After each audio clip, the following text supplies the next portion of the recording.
Iba't ibang klaseng mga Pinoy street food naman nga ang lulutuin ko dito sa aking dream kitchen kasi sobra nga talaga ako nag-crave nga ngayon sa street food at samahan nyo nga ako kasi pamimigay nga rin natin ito.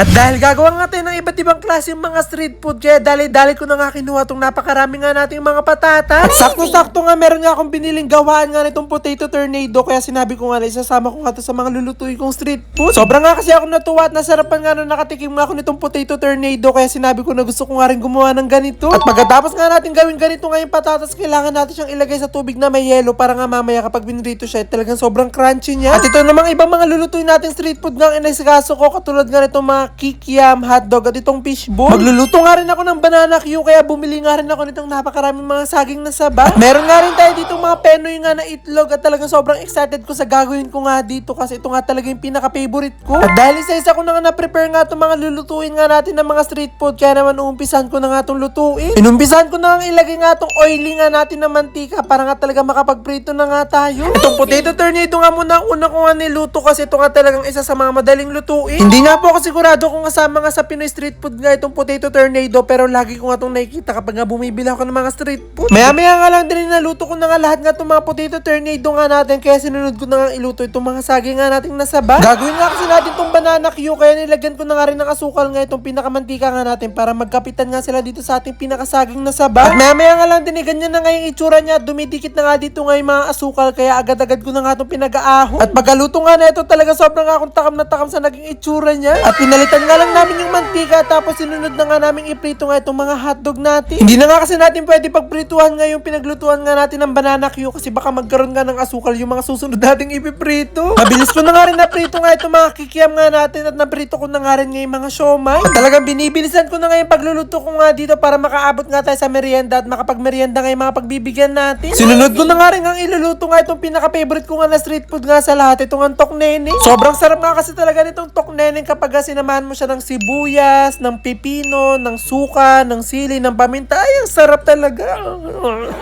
At pagkatapos ko nga pumaluto nga yung tok nene, sinunod ko na nga rin iprito nga itong mga 1-day-old natin. At maya-maya nga lang din kompleto na nga itong mga street food nga na naluto nga natin, kaya kinuha ko na nga itong higante ko nga na bilao para mailagay ko na nga sila dito. Ready na nga rin itong mga pangmalakasan nga natin na sausawan na talaga magpapasarap sa ating mga street food. Dalawang ang klase nga yung pinagawa ko nga na sausawan kasi nga itong sweet sauce para nga ito sa mga bata, tas naman yung suka na maanghang para naman sa mga matatanda. Gusto ko nga kasi lahat nga yung makatikim nga nito at makapagmerienda nga kahit nga bata o matanda. Isa-isa ko na nga rin pinaglalagay nga dito sa ating malaking bilao yung mga street food nga na niluto natin, katulad nga nitong potato tornado, hotdog, siomay, tok neneng, banana Q, itong kikiam at itong ang fishball. Sinunod ko na nga rin ilagay itong mga 1-day-old nga natin, tapos nilagyan ko na nga rin ng cheese powder itong mga potato tornado nga natin para mas lalong sumarap. At finally nga, ito na nga lahat nga ng mga naluto nga natin na Pinoy street food na talaga sobrang na nga akong takam na takam nga dito, kaya hindi ko na nga pinalampas nga natikman nga itong pinaka-favorite kong street food. Kayo po, sa lahat po ng Pinoy street food, ano po doon yung pinaka-favorite nyo? Ako talaga tok neneng talaga yung pinaka-favorite ko. At dahil craving satisfied na nga ako kasi nakain ko na nga yung favorite ko nga na tok neneng, kaya dadalhin na nga natin itong aking bilao nga na punong-puno nga ng street food para ipamigay. Kahit mapabata, mapamatanda, talaga pinapapila nga namin para lahat nga talaga sila makatikim nga nitong mga naluto ko nga na street food. Amazing!